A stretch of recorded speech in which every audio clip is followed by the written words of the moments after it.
last step in the ladder that is StarCraft progression, unlike armors, weapons have absolutely no variations between factions. What you get is what you get, and that's it. If you followed your tech tree all the way up here, hopefully you chose a weapon path that you like, since from here on out, each and every single piece of gear is either a massive time investment or a massive in-game currency investment, which could be a real-life money investment too, if you're down for it. A common question that a lot of players ask when reaching this level is something along the lines of, what's the best gun? Since buying the wrong gun at this level is like taking enough psionic damage to immediately become brain dead. The problem with that question is that you assume there's a weapon that towers above them all, when there really isn't. There's a gun for each occasion and playstyle, and each shines depending on your skills and or the situation you choose to use them in. Does that mean any gun is good for anything? No. Rather, it means you should choose the gun that will fit the way you play like and what you wanna do best. And with this guide, if you're a bit of a new bloke on the block, it should give you some perspective as to what your first or second or third or fourth red gun should be.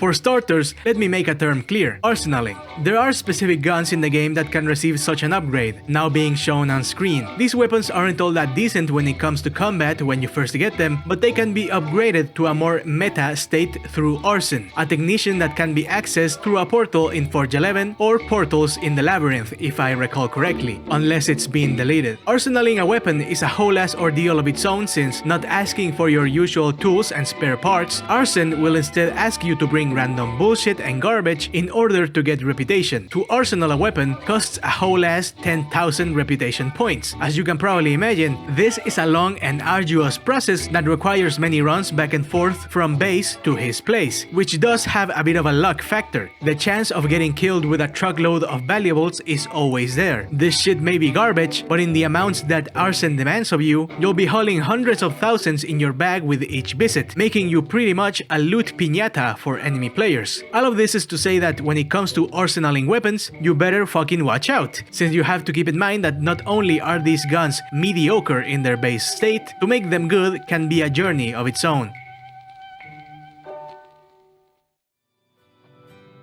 The longest chunk in this entire video, and with good reason. The second runner-up for most varied category is sniper rifles, with 15 different guns, 19 total when you count arsenal variants. This pales in comparison to the, get this, 25 completely separate assault rifles you can get in the game, which becomes an astonishing 36 variants once you take arsenal versions into consideration. While overwhelming, this isn't entirely without reason. The world we live in seems to have chosen assault rifles as the predilected weapon of choice when it comes to combat between two people on the ground, and this transfers onto StarCraft, there being an option for every playstyle, preference, or simple aesthetics. The assault rifle you choose is as much a tool for killing other players as it is a fashion statement that goes nicely with your suit and backpack. You better make a good choice then. This is why I've categorized them into neat little categories to help you make an informed decision. Of course, this isn't absolute. With this many different ARs in the game, categories are bound to bleed into each other, and you'll have the weird exception that defies all logic. So keep in mind that this is just my best attempt at trying to bring order and guide newer or curious players into understanding the choice they're gonna make in general terms. Do feel free to drop your own opinions and recommendations in the comments though. Fast shooters. This includes weapons like the QBC Thunderbird, the A545, and the FN2000. Their damage is lacking, but they make for it with a high fire rate that can melt through people in the blink of an eye. Damage per second is where they excel.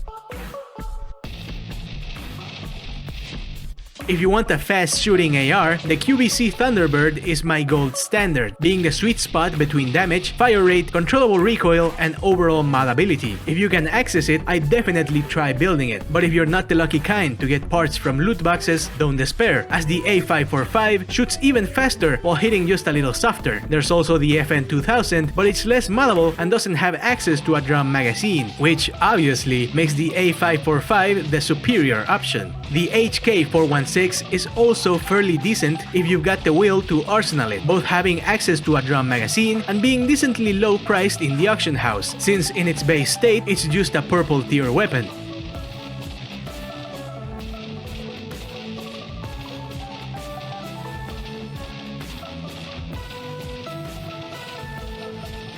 All-rounders, weapons like the KS-1, AMB-17, and the Beretta ARX. They're a nice little middle ground between fast shooters and the next category, hard hitters. If you want something that still deals damage while having manageable recoil, while somehow having the largest variety of weapons that are moddable in the game, all-rounders have the capacity to please anyone who doesn't feel like sticking to extremes. Of course, since they don't specialize, this means that you might find yourself lacking when you compare yourself directly to other categories, but this doesn't mean you'll be the scum of the earth. It just means that while others stand out in certain situations, you'll be fairly decent at all times. And that's got a beauty of its own, no? When it comes to all-rounders, they all perform in a pretty similar way. At this point, it's more of a preference game, not just in statistics, but in looks. Sorry to the AMB gang, but since the KS-1 is way more moddable and has access to a drum magazine, it's simply the better choice. If you've got an AUG A3 laying around and the guts to arsenal it, it's also a fairly decent option, and you'll look quite unique. You can choose pretty much any of these freely though, but if I had to make a recommendation against something, it'd be against the AK-308, the AMB, and the DSA-58, since they don't have access to drum mags. Sorry if I'm repeating myself, but with lower damage, high rate of fire weapons like these, you really should be looking out for the highest capacity possible.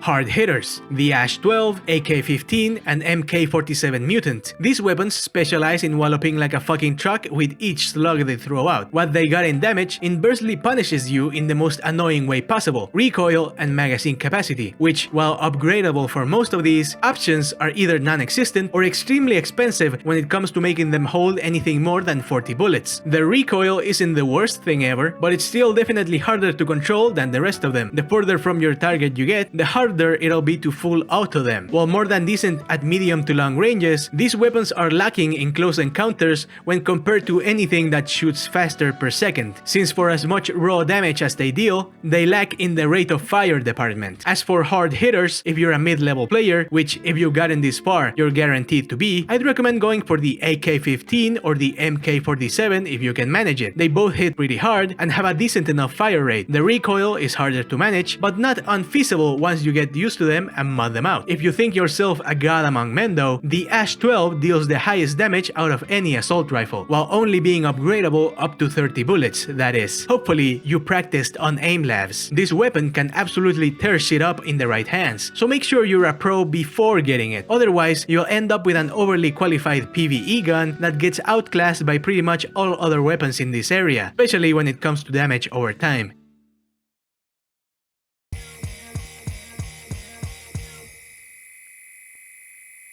Shotguns. While they benefit from a damage multiplier against mutants, making them the de facto utility gun to have if you plan on killing non-human NPCs, some of these excel better at such a task, while others remain far more useful in blowing another player's head off. Those of you who want to follow the way of the bandit and use shotguns in late game won't be disappointed. The PvE side. This includes guns like the Saiga 12, Franchi's Pass 15, AA-12, and the poor man's choice, the Protecta. These guns specialize either in low damage, high capacity magazines that can pepper a large group of mutants, or single shot hard-hitting multiplier blessed guns that can manage killing mutant bosses within a single magazine. This category of shotgun is more of a tool than a weapon, and sure, while it can be used to dispatch other players in a pinch, say when you're suddenly attacked while farming in Lubitsch, the real excellence comes when used in farming ferns and mutant parts. Don't underestimate them just because they're specialized in something that doesn't sound like much, because try and go killing mutants with your assault rifle and you'll quickly realize that the damage multiplier is nothing to scoff at. If I had to make a recommendation, the Comrade and Saiga 12, both having access to a 30-round drum, are fantastic choices for any hunter worth his salt. The AA-12 is up there as well, though it's much less accessible. Of course, if you'd rather save Anomalous Serum and rubles, the Protecta isn't a bad choice either. If you can tolerate the slow reload time, it wallops mutants just as hard as any other, while being much easier to get to. If I had to choose a shotgun not to get, it would be the Deria, since it's easily outclassed by all others in this category, except for the Protecta. But if you wanna get an auction house shotgun, just get the Comrade. Worst of all, the Deria needs to be arsenaled to reach its full potential, which makes it, in my opinion, more trouble than it's worth.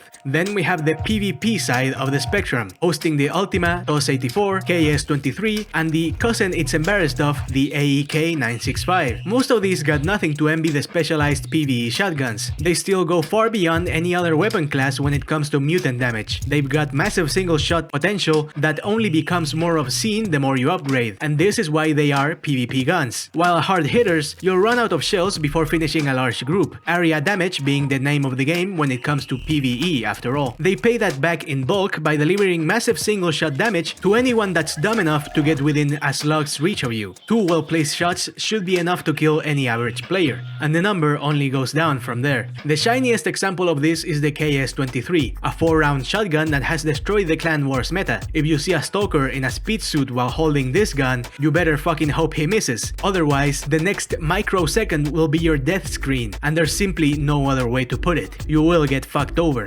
Unattainable to the average player, its dumb cousin, the AEK-965, does exactly the same, only slightly worse, while being a bit more attainable. But if you want the one-hit killing capacity of the KS-23 without actually, getting it, and you're too much of a lazybones to get the next logical replacement, the AEK, then the TOS-84 provides explosive damage at accessible rates while having half the capacity of the previously mentioned boomsticks, holding only 2 shells. Of course, it won't drop a granite-wearing frontierman in a single shot like the KS-23 can, not even the AEK can do that, but it will still one-shot most average players in the overworld. So if you're certain you can land that initial shot, or maybe just want to roleplay a humble bandit who can secretly fuck shit up, this double-barreled cannon is a fairly decent face obliterator, and it can drop a mutant in a second or less. So even if you won't be killing hordes of rats with this, so long as you've got the time to reload, there won't be any creature who can stand against you, for more than 10 seconds that is. And then you got the rest, high damage, low clips, and with varying levels of mod ability. If you're stuck between PvE and PvP, I'd say get the Ultima, since it's got a decent clip size and it's highly modifiable. The RMO-93 also gets an honorable mention. When the AA-12 was pretty much the only red grade shotgun, this was the single shot wonder to beat, in and out of PvP.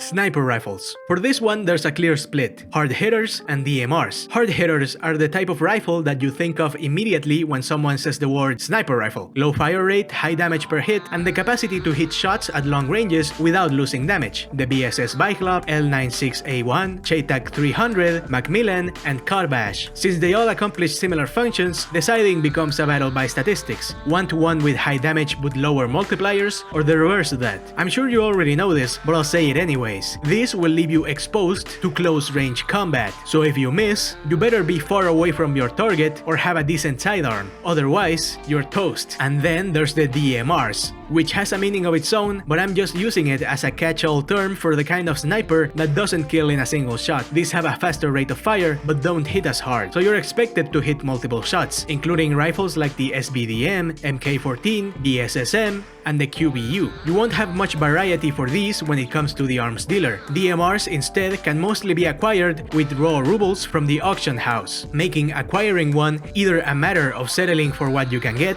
or spending all your money. If I may be so bold to make a suggestion, spending your rubles is always better than spending your anomalous serum, at least until you become such a late game player, anomalous serum becomes useless to you. There's also guns like the Gauss rifles, Chaytak Intervention, and the PTRD, but telling you to get one of these is like telling you to go outside, do a backflip, and win the lottery 10 times over. It's just not likely. If we are talking recommendations, firstly, I recommend you don't bother with the BSK, since it needs to be arsenaled in order to bring out the best of it, and such an effort is better spent on either the Wave, the Chaytak, or the SBCH. If you want something closer to an assault rifle with some sniper usability, the MK14 and the QBU hit that spot fairly decently. High damage, accurate, and with access to drum mags. These are your most versatile options. And if you want a classic DMR, the SBDM M is your best option within the arms dealer domain. And there's also the Wave, which has the rare capacity of being a full auto sniper rifle. Just make sure to hit all your shots. But what if you don't fuck around and want a sniper that, you know, actually fucking snipes? Then we need to have the talk, the headshot talk. From the BSS Biclop to the Chaitak M300, the L96, Carbash and the Macmillan. From left to right, we go down in damage, but up in multipliers. This means that body shots with a Macmillan are nothing short of pathetic against the BSS Biclop, which fucks shit up even with limb shots. But if you hit a headshot,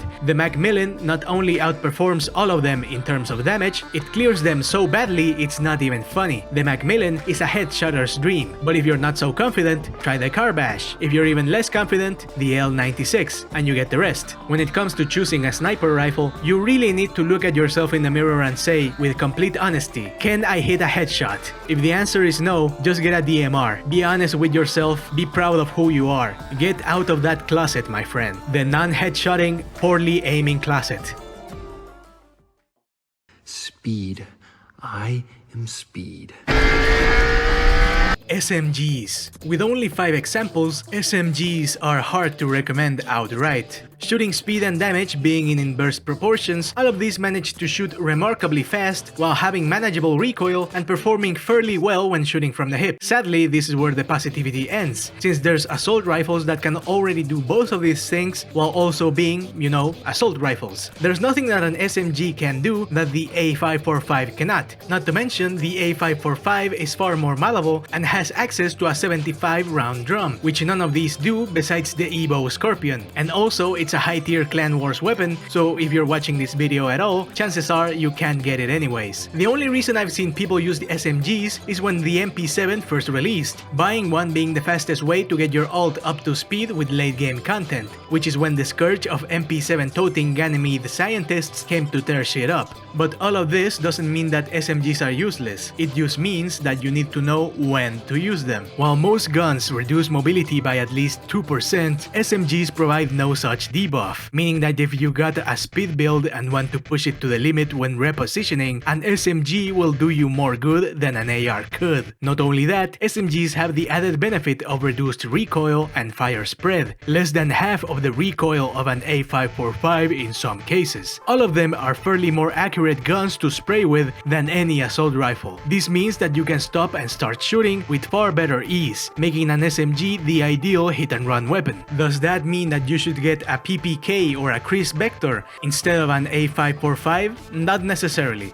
An A545 performs a lot of what a submachine gun can do, with the added benefit of being more malleable and working both in close and longer ranges, relatively speaking. This thus means that if you're down for hit-and-run tactics, getting in people's faces and running around like a spastic, you'll have much better luck with an SMG, with the cost of its effective range making it comparatively less versatile. Another factoid that makes me hesitant to recommend them is their cost. They're very expensive in the auction house. Not only that, they cost about as much as an assault rifle in terms of resources. This means that you'll be committing to something that's not ideal for the Swiss knife playstyle that newcomers have to develop as they reach late game, at least until they have a more varied array of weapons to choose from. After all of us were newbies once, and some of us might have forgotten, but expecting variety as a new player in late game is a bit of a tall order. My final recommendation is to hold off on getting an SMG unless you already have an assault rifle.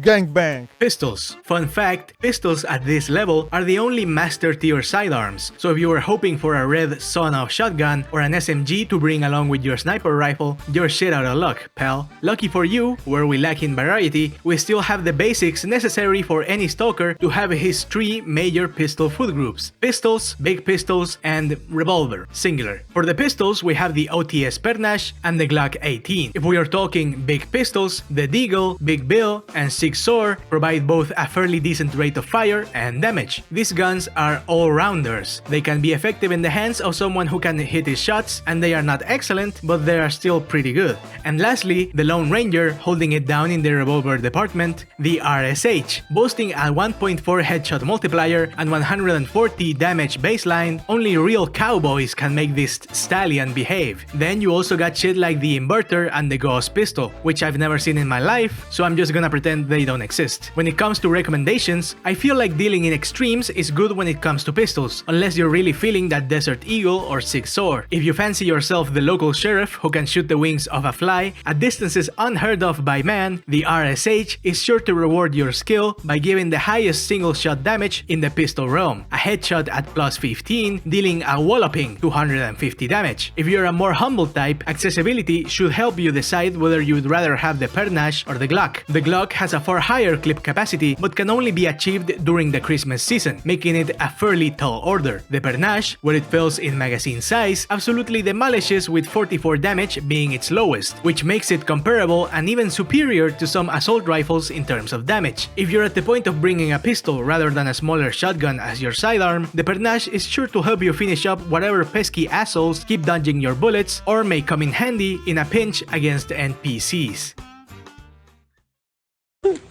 I never get mad at them Spellcraft niggas for running slow with this big motherfucker ever again. Cause I...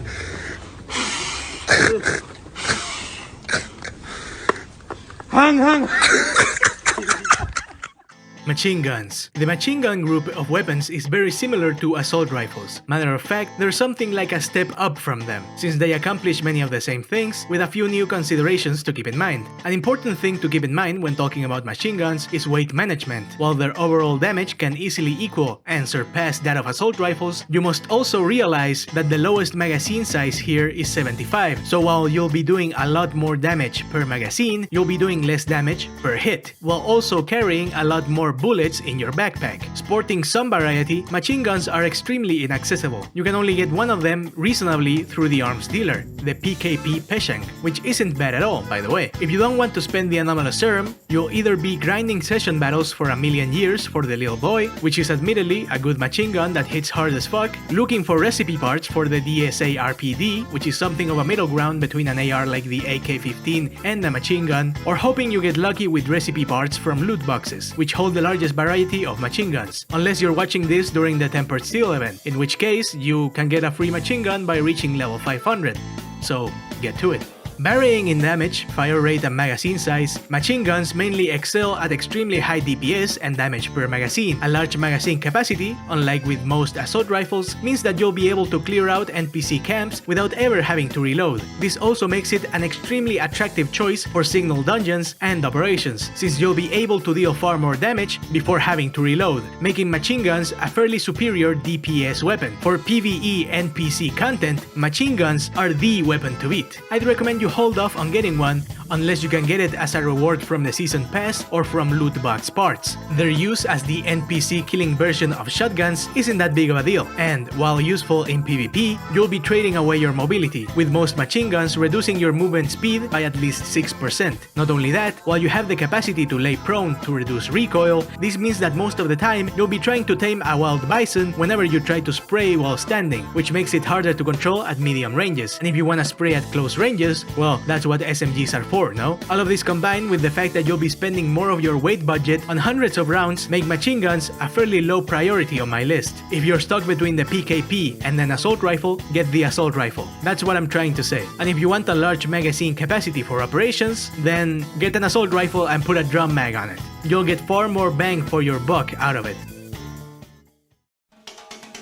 Now, some of you might be itching at the fingertips to tell me off over my dismissal of certain weapons, like the AK-308, the HK-417, the BSK, and the Deria. To that I say, you need to see where I'm coming from. These weapons, comparatively speaking, are much cheaper and quicker to acquire than most, costing less than 5 million in some cases, and immediately helping you fill a niche you might otherwise not have in your inventory. If you're doing clan wars and need something quick to snipe with, the BSK is a good purchase, sure, even if it's not the absolute best, it still performs its task adequately. It fares better as a sniper than an assault rifle would, at the very least. And with nothing better in your inventory, you have a sniper to fall back on where you once didn't have anything.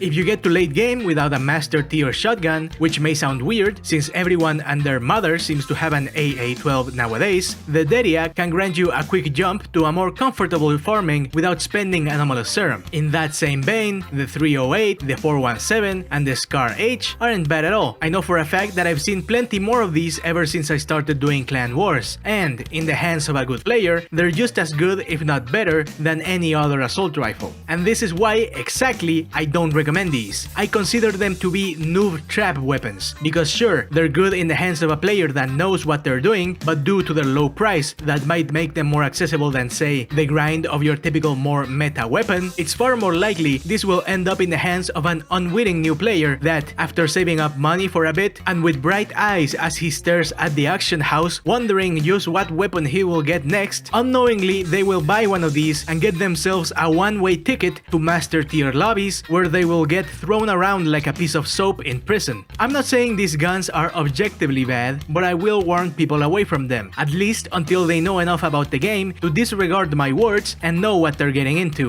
After all that, even if you hated my suggestions and you're still gonna go with the BSK and a Deria shotgun, what is something that I do absolutely want you to keep in mind when it comes to Stalcraft's weapons? Number 1, the meta mindset is wrong, and number 2, the PvE-PvE split is important to keep in mind. There's no real best of all weapon, and there's barely a best in category. All of these guns have their uses, niches, and preferential treatments. If you manage to catch a player who's running around with a KS-23 any distance further than 3 meters, you've got a far better chance of killing him than he does you. And it doesn't matter how hard the PTRD hits, if he doesn't hit that shot true that blows your head clean off, even the toughest of PvP fiends can fall against something as lowly as an OTS per Nash. Not to mention that a Nash 12 on the hands of someone with bad aim is downright sad to look at. There's guns that will reign supreme in certain situations, sure, but at that point it becomes a matter of your own capacity to choose your battles and hedge your bets, situational awareness, and whether or not you've chosen to prepare for any given situation, which hey,